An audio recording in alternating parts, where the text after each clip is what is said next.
सियासत हर मिठाई को कुछ इस अंदाज में बेचती है कि मानो हर मिठाई चांदी के वर्क में ही ढककर बिकती हो। नमस्कार, आप देख रहे हैं प्रश्नकाल, आपके साथ मैं हूं स्वप्निल। पेपर लीक, एक अपराध जिसके साथ साथ चल रहा है प्रदेश की सियासत का एक ऐसा एपिसोड जिसमें दावे तो कई हैं पर नतीजा जीरो। सीएम भजनलाल शर्मा ने फिर एक बार पेपर लीक पर कांग्रेस को घेरा, कहा अब शोरूम वालों की खैर नहीं। इशारा बड़ी मछलियों की ओर जो खादीधारी हैं। लेकिन जिस तरह से 11 ट्रेनी एसआई को जमानत मिली, एसओजी सवालों में घिर गई और सवालों में वो शाबाशी भी घिरी जो गिरफ्तारी पर खुद सीएम ने दी थी। ऐसे में प्रश्न यह है कि जब यह सितम होगा तो कैसे कुछ हजम होगा। आज इसी पर करेंगे चर्चा। पहले सीएम का ताजा बयान सुन लीजिए। तो नकल का पेपर लिया था, नकल की थी, अभी वो बड़े शोरूम वाले बाकी हैं जिन्होंने नकल कराने का काम किया था।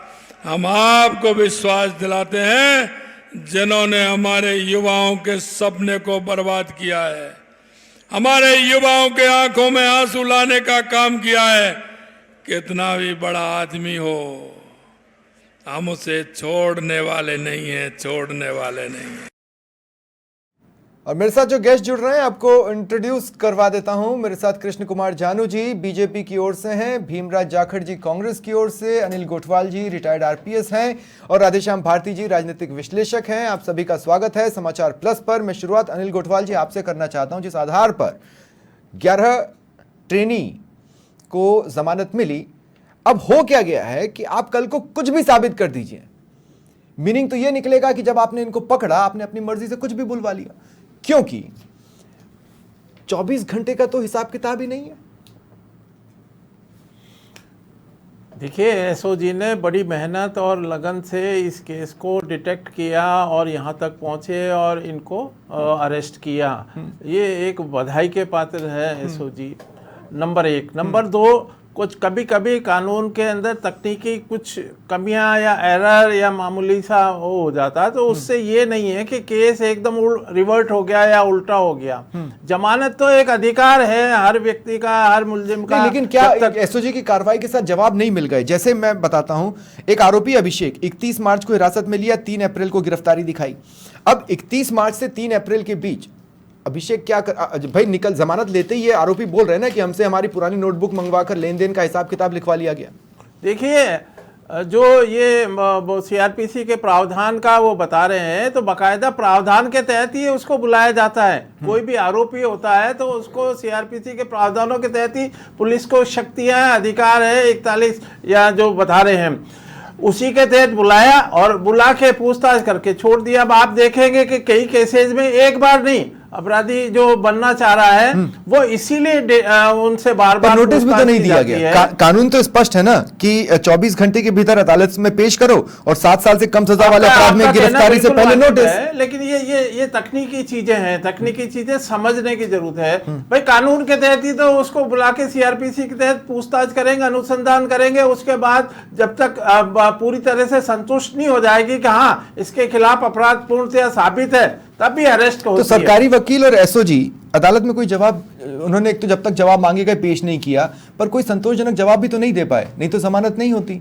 नहीं, संतोषजनक जवाब और जमानत दोनों अलग अलग चीजें हैं। देखो स्वप्निल जी, इसको देखना पड़ेगा, क्योंकि एक ये मामला है जो प्रावधान जो पिछली सरकार के अंदर अनुचित साधनों के प्रयोग का जो वो एक एक्ट लेके आई है, ये उससे पहले का एक्ट है। ये बेलेबल भी है और इसके अंदर सजा का प्रावधान भी कम है। तो मान के चलिए ये मेट्रोपॉलिटन मजिस्ट्रेट जो जुडिशरी है उसके यहाँ ट्रायल होगा। बाकी के केसेस जो अब दर्ज होंगे उसमें सेशन ट्रायल है, नॉन बेलेबल है। ये बेलेबल वैसे ही अपराध है, जैसे कि हम पहले। लेकिन अनिल जी, जो मेरा पहला सवाल था, क्या ऐसे लोगों को अब ये जवाब गढ़ने का मौका नहीं मिल गया कि वो कुछ भी कह सकते हैं, हमसे दबाव में करवाया गया, हमें मारपीट कर करवाया गया, हमसे जबरदस्ती करवाया गया, हम नहीं करना चाहते थे? हाँ, नहीं, ये कन्फेशन के लिए तो वो हर अपराधी ये कहता है कि मेरे से दबाव या मारपीट या कोई भय या कोई, और वो उसके लिए सबूत दिखाएंगे। ये जो ब्रीफ पीरियड, लेकिन हमारे पास तो सीआरपीसी के प्रावधान के तहत हमने अरेस्ट किया है, उनके खिलाफ सबूत इकट्ठे किए हैं और उसके बाद अरेस्ट किया है। तो मेरे हिसाब से ऐसा कुछ भी नहीं है कि जिसके अंदर एसओजी द्वारा इतनी बड़ी कोई वो नेग्लिजेंस। ठीक है कृष्ण कुमार जानू जी, सवाल आपसे ये है आप हमेशा ये कहते हैं कि मेहनत करने वाले अभ्यर्थियों का मनोबल टूटा, ये जो 11 लोग जमानत पर बाहर आए, इससे नहीं टूटा होगा?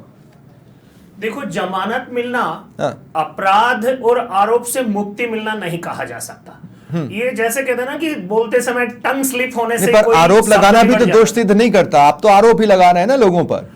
अभी एसओजी ने उनको जो बुलाया है, बातचीत की है और उसके बाद गिरफ्तार किया है और उसके बाद में उनको जमानत मिली है। इस प्रक्रिया में जो जो लेकुना है उनका तकनीकी फायदा वो ले सकते हैं, पर उन्होंने अगर गलत किया है नहीं, और एसओजी से बच जाए, ऐसी संभावना नहीं है। एसओजी ने भी तो अपनी बातों में लूप होल रखा, तभी तो फायदा उठा पाए ना।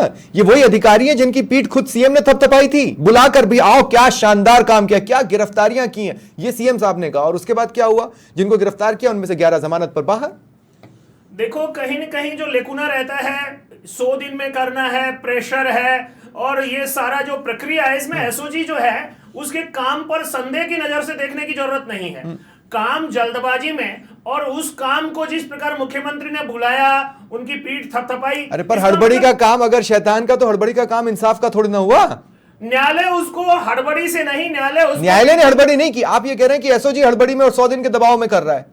अगर जो रिजल्ट देने के लिए, जो संदेश देने के लिए ये काम किया गया था, उस काम में जो लेकुना रहे हैं, न्यायालय उनको सुधारेगा। और मुख्यमंत्री ने खुद ने आज फिर से कहा है कि कोई कितना भी बड़ा अपराधी क्यों ना हो, अगर उसे कोई चांस भी मिला है। ये दो बातें कैसे एक साथ जाएंगी जी? बड़ी मछली को हम जेल के भीतर डाल देंगे, हम शोरूम वालों की खैर नहीं, और दूसरी तरफ 11 लोग जमानत ले जाएं। अब ये दो बातें एक साथ कैसे चल सकती हैं? ये तो हजम ही नहीं हो रही। देखो, जांच करना एसओजी का काम है और जांच की रिपोर्ट का विश्लेषण करके उसका फैसला करना, जमानत देना, जेल भेजना है न्यायालय का काम है। सरकार की मंशा पर किसी प्रकार का शक नहीं किया जा सकता। मुख्यमंत्री ने कहा है, चाहे छोटा हो चाहे बड़ा हो, बचेगा कोई नहीं, समय लग सकता है। ठीक है भीमराव जी, अब मैं आपके पास आ रहा हूं। भीमराव जी देखिए, ठीक है, मैं एक पल के लिए सवाल की शुरुआत में यह मान लेता हूं कि हो सकता है विशुद्ध कांग्रेसी चेहरों का इसमें इन्वॉल्वमेंट ना हो। ठीक है, मैं शुरुआत में मान लेता हूं। हालांकि जांच आगे बढ़ेगी, अगर वहां तक पहुंचती है तब तो आप उनका भी बचाव नहीं कर पाएंगे। लेकिन अब सवाल यह है कि क्या बिना पॉलिटिकल बैकअप के यह सब हो सकता था? इतनी बार हो सकता था? मैं जवाब दूं? पहले तो मैं, आज जलियांवाला बाग कांड की बरसी है, तो मैं कहना चाहूंगी कि आंधी थी वो जुल्म की बुझते रहे चिराग, बैसाखों की वो याद है जलियांवाला बाग कांड। इसलिए मैं उन शहीदों को नमन करता हूं। अब मैं कहता हूं कि यदि इन्होंने कार्रवाई करनी है, पॉलिटिकल है तो पॉलिटिकल, पहले कांग्रेस सत्ता में था, आज बीजेपी सत्ता में, कानून तो वही है ना। आप कार्रवाई कीजिए। यदि लूज पोल छोड़ा है तो प्रशासन ने छोड़ा है तो क्यों छोड़ा? सवाल तो उन पे भी खड़े होने चाहिए, क्योंकि जब एक सेकंड भी सवाल खड़े कर, हाँ बिल्कुल, मैं कह रहा हूं, मैं ये बात सुनिए, मैं पूरा जवाब सुनिए। जब ये कह रही है कि जब पुलिस प्रशासनिक अधिकारी हैं वो, तो वो लोग धारा 41A का पालन क्यों नहीं किया उन्होंने? 57 का पालन क्यों नहीं किया? तभी तो उनको जमानत मिली। तो इसके अंदर पुलिस प्रशासन पे सवालिया निशान खड़े होते हैं। और वो सवालिया निशान दूसरा ये खड़ा होता है कि आपने तो क्या आप इस स्तर को नहीं बचा पा रहे जो बीजेपी कह रही है? पे साइन कराएं, क्या उनसे डायरी मंगा के उन पे नोट लिखवाएं? दूसरी बात ये कहना चाहता हूं, यदि पॉलिटिकल का आप जिक्र कर रहे हैं तो सर, आपकी सरकार है 3.5-4 महीनों की, आप कार्रवाई कीजिए जो भी है। मैं तो कह रहा हूं ठीक है, लेकिन लेकिन मैं कहना चाहता हूं पुलिस वो काम कर रही है। सवाल ये है, नहीं भीमराज भाई, सवाल ये है, सेंटर में ये भूमिका निभाई है वो राजस्थान पुलिस। मेरे दो सवाल है और मैं कट टू कट लूंगा आपसे। ठीक है, पहला सवाल तो ये कि क्या आप बीजेपी की इस बात को नहीं बचा पा रहे कि हाँ 100 दिन का दबाव था जिसकी वजह से उन्होंने तेजी दिखाई? तेजी दिखाइए, हम नहीं कर रहे। हम ये कहना चाह रहे हैं कि आपने जो कार्रवाई की तो आपने उसमें लूज पोल नहीं छोड़ना चाहिए ताकि आरोपी बच नहीं सके। हम ये कहना चाह रहे हैं, हम ये नहीं कहा आपने क्यों पकड़ा। आप हमें, जब मैं ये कहना चाह रहे हैं कि जब उनकी रिपोर्ट तैयार करनी है, जो केस डायरी है, उस डायरी के अंदर उनके पूरे इंतजाम कीजिए, जो लीगली प्रावधान है उनको लूज छोड़ोगे तो अगला जमानत का पाए उसका उनकी। अब एक सवाल जो मैंने आपसे कहा ना, मैं कट टू कट पूछूंगा, मैं कट टू कट पूछ रहा हूं, अभी है नहीं, कट टू कट पूछ रहा हूं, पुलिस प्रशासन में मैं ये कह रहा हूं कि सीएम ने बुलाया, सीएम ने बुलाया, शाबाशी दी। बीएल सोनी तो ये कह रहे हैं कि जब हम अंडर में थे, हम समय मांगते थे तो हमें तो समय ही नहीं मिलता था। बीएल सोनी बीजेपी तो ये 100 दिन का दबाव तो हम डाल ही नहीं पाए कभी एजेंसियों पर।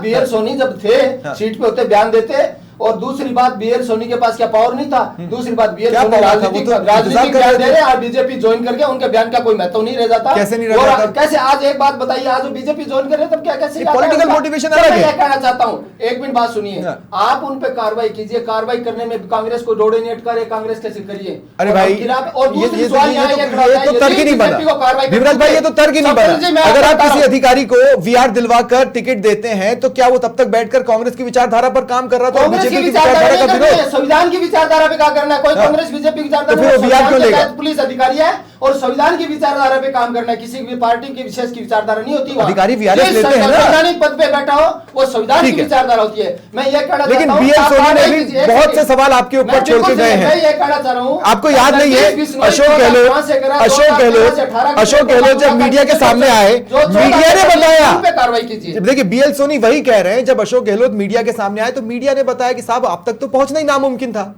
और तब उनको काटो तो खून नहीं की स्थिति हो गई थी। यही तो बीएल सोनी कह रहे हैं। मामी ये कहना चाहते हैं आप कार्रवाई कीजिए, पर मामी ये कहना चाहते हैं, हम तो ये कहना चाहते हैं कि सीएम सुन नहीं रहे थे। राजस्थान पुलिस है ठीक जो है। कार्रवाई कर रही है, ठीक जो है। गवाह और अधिकारी ठीक है। लगे हुए हैं, तो ठीक है। 2013 से 18 के अब 14 पेपर का सवाल खुलासा तो कर दीजिए। सवाल राधेश्याम जी आपसे है, मैं एक बार फिर कह रहा हूं, ऑलरेडी अभ्यर्थियों का मनोबल टूटा हुआ है, ठीक है। अब इस 11 लोगों की जमानत के बाद ये मनोबल और टूटेगा, अब कोई माने या ना माने ये फैक्ट है। वो तो ये भरोसा करके बैठे थे कि अब तो लोग जेलों के अंदर जाएंगे, वो ये मानने को तैयार नहीं कि लोग जेलों से बाहर आएंगे। देखिए स्वप्निल जी, अभी जिस तरह 4 दिन बीच में 5 दिन रह गए हैं चुनाव के, मुख्यमंत्री जी भादरा में अब जब ये दावे कर रहे हैं कि किसी भी शोरूम वाले को यानी बड़े मछली को छोड़ा नहीं, बख्शा नहीं जाएगा, आप बताइए कि एसओजी की बिना कमी के और 11 ये कैसे जमानत मिल जाती? जमानत भाई कोर्ट के सामने एसओजी ने जो तथ्य पेश किए हैं उसके आधार पे ही तो कंसीडर करेगी ना कोर्ट। अब उसके आधार बार बार जवाब मांगे गए, जवाब दिया नहीं गया एसओजी की ओर से, कहीं जवाब फैब्रिकेट तो नहीं किए जा रहे थे? अब तो सवाल ये बन गया, जवाब दिया नहीं गया। अब ये कह रहे हैं हम उनको पकड़ेंगे, आज 4-5 महीने हो गए, पकड़ते क्यों नहीं है? इनको किसने रोक रखा है? ये एक चुनावी फायदा लेने के लिए और राजस्थान के युवाओं के साथ एक मजाक बनाने के लिए ऐसा किया जा रहा है, वरना पकड़ते क्यों नहीं है? बार बार में कह रहे हैं कि एक ही परिवार के 3 आरएएस बन गए, कौन सी चक्की का आटा खाते थे, तो फिर पकड़ते क्यों नहीं है? आज 4-5 महीने हो गए, देखिए क्या मजाक बना रखा है। तो ये बातें देखिए पूरा प्रदेश देख रहा है और इसमें मैं कह रहा कि यदि सही नियत हो कि वास्तव में जिन युवाओं के साथ धोखा हुआ है, जिन युवाओं के भविष्य का जो है उसके साथ खिलवाड़ किया गया है, तो निश्चित रूप से देखिए बड़ी मछलियों पर ही कार्रवाई होनी चाहिए।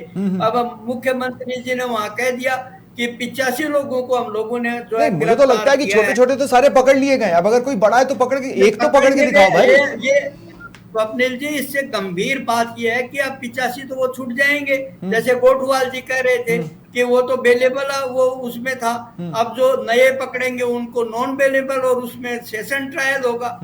तो आप देखिए कि अब नए पकड़ेंगे, वो कब पकड़ेंगे, किसको पकड़ेंगे, ये तो सारा जो है ना वो भविष्य के गर्त में चला गया, यानी संदेहास्पद है। सरकार की जो है इसमें इच्छा शक्ति तो कहीं दिख नहीं रही है कि हम ऐसा करेंगे।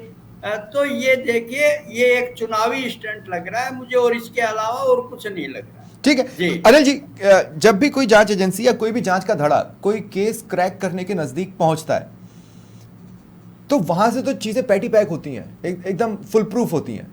आप तो खुद सबूत हैं, कई चीजें तो आपने भी अपने समय में खोली हैं। मैं ये कह रहा हूं केस क्रैक करने के आसपास इस तरह की चूक नहीं होती।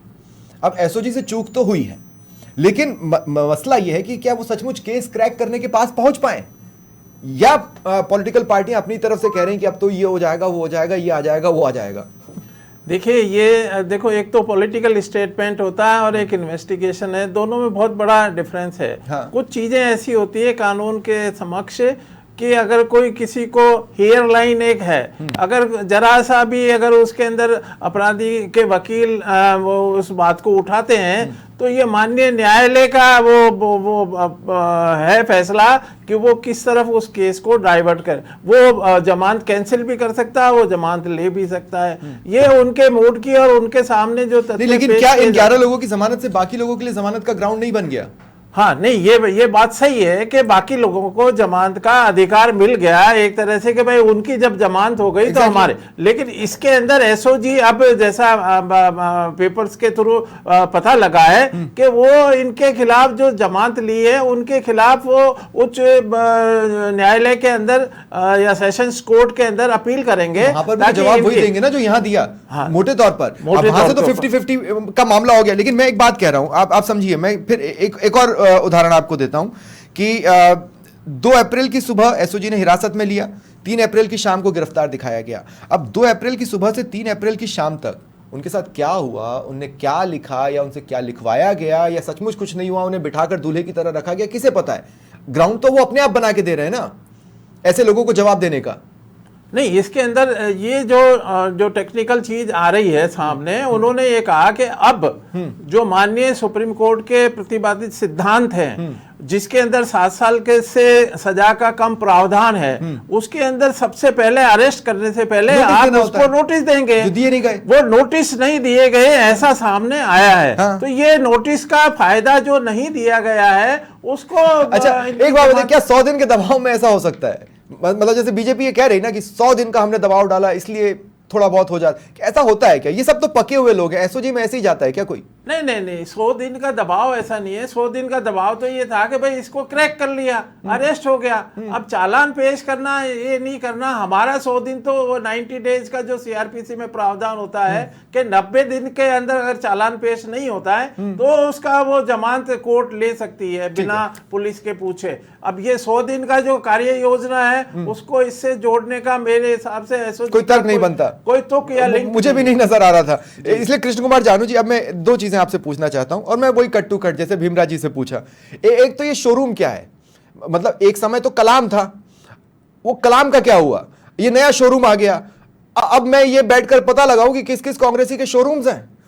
देखो, मुख्यमंत्री ने जो शब्द प्रयोग किया है शोरूम, उसमें जो बड़े पेपर बेचने वाले लोग हैं, शोरूम का अभिप्राय सीधे सीधे उनसे है। 1 to 1 बेचने वाले तो पकड़े जा रहे हैं, और जो बड़े लोग जिन्होंने इस प्रोजेक्ट को स्टार्ट किया था उनको पकड़ने के लिए, हाथ डालने के लिए एसओजी जिस प्रकार के नीचे से सबको कलेक्ट करके और ये सारे सबूत इकट्ठा कर रही है, तो निश्चित रूप से शायद उस कगार पर पहुंचेंगे कि बड़े वालों पे भी हाथ डाल पाए। ठीक है, अब मुझे एक बात, दूसरा सवाल यह है कि अब तक की जांच में जितने भी लोग पकड़े गए उनमें से कितने चेहरों ने कितने पॉलिटिकल लोगों के नाम लिए हैं?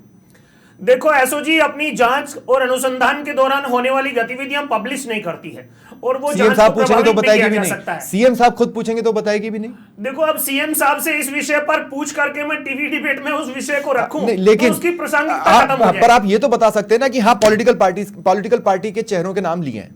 निश्चित रूप से लिए, तभी सीएम साहब अपने वक्तव्य में संकेत दे रहे हैं, वो भी नाम नहीं ले रहे हैं। नहीं, वो नाम नहीं ले रहे हैं, लेकिन मैं लिटरली ये पूछना चाहता हूं कि क्या किसी भी आरोपी ने अभी तक नाम लिया, और अगर नाम लिया तो तब से अब तक उसे नोटिस जारी कर पूछताछ के लिए बुलाया क्यों नहीं गया?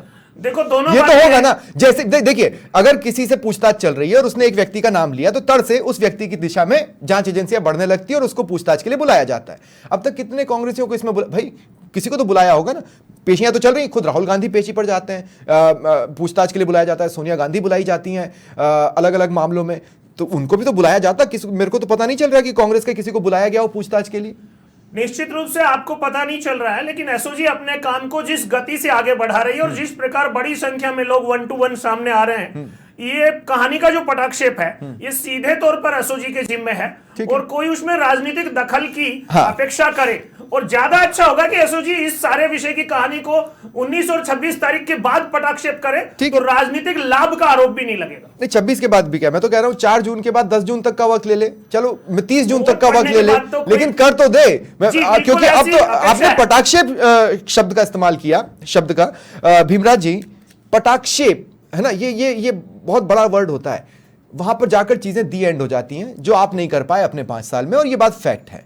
अब मसला क्या है, कुछ भी पटाक्षेप हो जाए और कांग्रेस के किसी भी व्यक्ति का नाम ना आए, लेकिन आम लोगों के बीच में अब हमेशा यही रहने वाला है कि हुआ कांग्रेस के वक्त में था, कांग्रेस ने किसी को पकड़ा नहीं, कांग्रेस ने किसी बड़े चेहरे के ऊपर से नकाब को उतारा नहीं, तो इसका मतलब कांग्रेस का कहीं ना कहीं इन्वॉल्वमेंट था और ये किंवदंतियां अब सालों साल चलेंगी आपके साथ। हम तो ये कह रहे हैं, आप कह रहे हो पटापेक्स नहीं किया, हमने पटापेक्स किया और हमने पटाक्षेप। कानून भी किया और हमने कानून भी बनाया और कानून सबसे मजबूत बनाया और राजस्थान पहला राज्य था। सुनिए मेरी बात। नहीं, पटाक्षेप कहां से दादा देखो, पटाक्षेप का मतलब आप भी जानते हो क्या होता है, और नहीं तो मैं बता दूं दी एंड। क्या दी एंड हुआ? सुनो मेरी बात, दी एंड ये होता है कि जब कानून नहीं था तो कानून कठोर कानून बनाया, उसकी प्रॉपर्टी कुरुक करने का कानून बनाया, और उसके बाद लीक नहीं हुआ। सुनो मेरी बात, नहीं, और उसके बाद जो इसके अंदर आरोपी थे उनको सबको जो पुराना कानून था दे रहे हैं भीमराज भाई आप, भेजने का काम किया। नहीं भीमराज भाई गजब तर्क दे रहे हैं आप। मैं आपको बताता हूं कैसे कोई केस सामने है। मैं नहीं गजब, मैं गलत नहीं कह रहा हूं, मैं कह रहा हूं गजब तर्क दे रहे हैं आप। बताइए, अब मैं बताता हूं गजब तर्क कैसे है। कोई मामला आया, मान लीजिए चोरी हुई, इसका पटाक्षेप क्या होगा कि चोर को पकड़ लिया। इसका ये नहीं होगा कि हमने चोरी की सजा को और कड़ा कर दिया, एक कानून बना दिया। ये कौन सा पटाक्षेप होता है भीमराज भाई? मेरी बात सुनिए, फिर आप समझे नहीं बात को। हम ये कह रहे हैं कि जब अपराधी छूट जाते थे उस कानून की वजह से, जैसे गोठवाल साहब ने बताया, ये सीनियर अधिकारी हैं, छूटे ना, सुनो मेरी 11 छूटे, मेरी बात सुनो, 11 छूटे। अरे तो सुनो तो सुनिए आप, जो पुराना कानून था उसको उसकी बजाय दूसरा नया कठोर कानून बनाया। उस कानून में गोठवाल साहब ने अभी कहा है कि उस कठोर कानून के अंदर आएंगे तो वो उनकी जमानत भी नहीं हो पाएगी। इसलिए हम कह रहे हैं हमने कानून बनाने का भी काम किया और उनको पकड़ने का भी, किसी को नहीं बख्शा। और दूसरी बात कह रहे कांग्रेस का नाम कह रहे हैं, तो मैं तो ये कहना चाहता हूँ किसी को पकड़ के तो दिखाइए। बट एक पेपर तो यही कह रहा है, आज के अखबार में पढ़ गया हूँ, साथ भी लाया हूँ कि एक जाति विशेष के लोगों कैसे पकड़ा गया। आपकी कोई एक वही थे क्या सबके सब?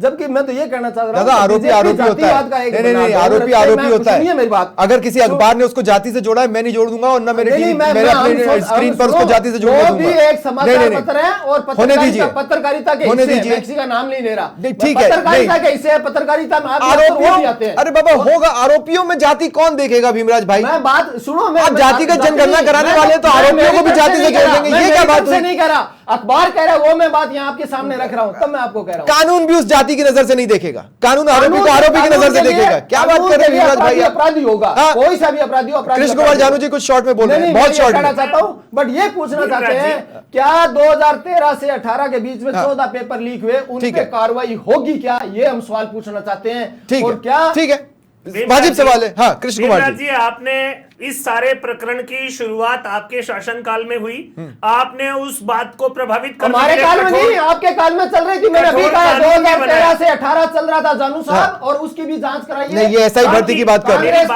अपनी बोलेंगे। ये एसआई भर्ती 2021 की बात कर रहे हैं कृष्ण कुमार जानू जी। भर्ती की बात कर रहा हूं जिसमें जमानत मिली है। आपने उनमें से उस कठोर कानून के तहत कितने लोगों पर कार्रवाई कर? अरे पर कठोर कानून उस पर लग कैसे पाता? कर क्या पाया? कठोर कानून उस पर नहीं, 2 सेकंड अनिल गोठवाल जी, देखिए बहुत टेक्निकल सी बात है, बहुत टेक्निकल सी बात है।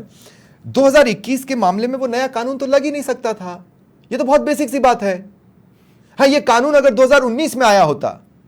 नहीं, ये बिल्कुल सही है आपका कहना, आपने स्वप्निल जी बिल्कुल बात को पकड़ लिया है और बिल्कुल गहराई तक गए हैं। ये 2019 के अंदर जब हुआ था तब ये कानून लागू नहीं होता, और ये उससे आगे जब कोई चीज आएगी उनके लिए लागू होगा। Exactly. हाँ, ये जो तो भी आपने है, धड़ाधड़ पेपर लीक होने दिए, उसके बाद एक कानून बना दिया जाते जाते। हाँ। ये तो कोई बात ही नहीं हुई भीमराज भाई, हमने कानून बनाया, जाते जाते बनाया भाई, इतने पेपर लीक के बाद। हमने किसी का स्वागत नहीं किया है। अरे भाई मैं ये कह रहा हूँ, पहली चोट लगने के बाद बैंडेज लगा दिए ना। बैंडेज नहीं, हमने 17वीं बैंडेज के 17 चोट के बाद बैंडेज लगती है क्या?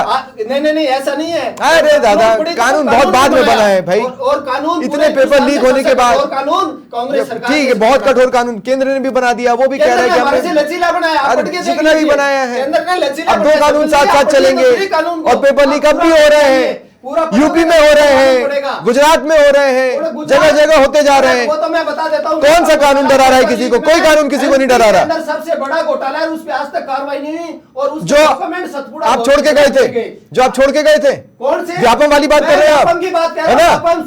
व्यापम के आज से बदनाम है, व्यापम आज से बदनाम है, दिग्विजय सिंह के टाइम पे बदनाम नहीं था। सतपुड़ा भवन जला दिया गया, क्यों? मैं भी उसी सिटी से पढ़ के आया हूँ, क्या व्यापम दिग्विजय के टाइम पे बर्बाद नहीं था? दिग्विजय नहीं, आपके शिवराज सिंह टाइम में हुआ था। अरे वो हुआ है, लेकिन क्या व्यापम तब बदनाम नहीं था जब दिग्विजय सिंह सीएम थे? ठीक है, लेकिन व्यापम पर मैं हूं भी नहीं। ठीक है, राधेश्याम जी, राधेश्याम जी, मेरा सवाल बहुत सिंपल सा है, इस पॉलिटिकल एपिसोड का हासिल क्या है सिवाय नैरेटिव सेट करने के, चाहे बीजेपी करे या कांग्रेस?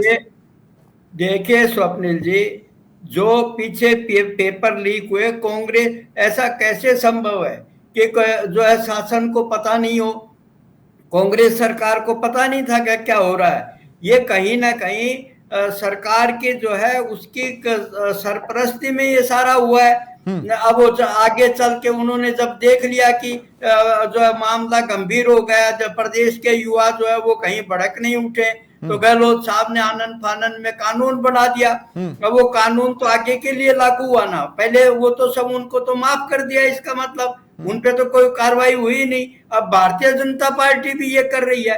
कहीं भाई उन लोगों को, इनको पता तो है ही कि कौन लोग जिम्मेवार हैं, उनको पकड़ते क्यों नहीं है? उनको पकड़ते इसलिए नहीं है कि अंदर खाने कोई ना कोई इनकी डील चल रही होगी पॉलिटिकल। कितने बड़े लेवल पर अधिकारियों को बताइए आप पार्टी ज्वाइन कराई जा रही है, ये सब क्या गेम है? जिस तरह से सत्ता का दुरुपयोग कांग्रेस ने किया, वैसे उसी नक्शे कदम पे भारतीय जनता पार्टी चल रही है। अन्यथा भारतीय जनता पार्टी को अब तक उन लोगों को सामने लाना चाहिए था कि भाई ये लोग जिम्मेवार हैं। हुआ तो है, वह कांग्रेस सरकार, कांग्रेस की सरकार थी, गहलोत की सरकार थी, तो क्या सरकार की आप देखे उनके नजरों के नीचे इतना बड़ा कांड हो और सरकार को पता नहीं रहे? पता तो है, को आप ही दे दीजिए, दिक्कत क्या है? लेटर लिखना है, सब हम ही कर लेते हैं। सरकार के तौर पे बैठ के राजा तो कुछ करेगा ही नहीं, क्योंकि राजा दो प्रकार के होते हैं। एक धृतराष्ट्र, मैं बता देता हूं, मैं बहुत नहीं सर, ठीक है, हाँ ठीक है। तो भीमराज जी मेरी भी पर्सनल बात सुन ले, अंत में मेरी भी एक पर्सनल बात सुन ले। एक राजा थे धृतराष्ट्र और एक राजा थे महाराणा प्रताप, और शौर्य के लिए कौन जाना चाहता है आप भी देख लीजिए। आप इतिहास के पन्नों में धृतराष्ट्र की तरह रहना चाहते हैं और कभी कभी इसी तरह की बातों में सामने आना चाहते हैं, या फिर महाराणा प्रताप की तरह कुछ करके जाते तो आज शौर्य के लिए आपका नाम होता। आप समझ रहे हैं इस बात को? समझ रहे हैं। बहुत बहुत शुक्रिया। ये आज का प्रश्नकाल। नमस्कार। नौजवानों के लिए किया है और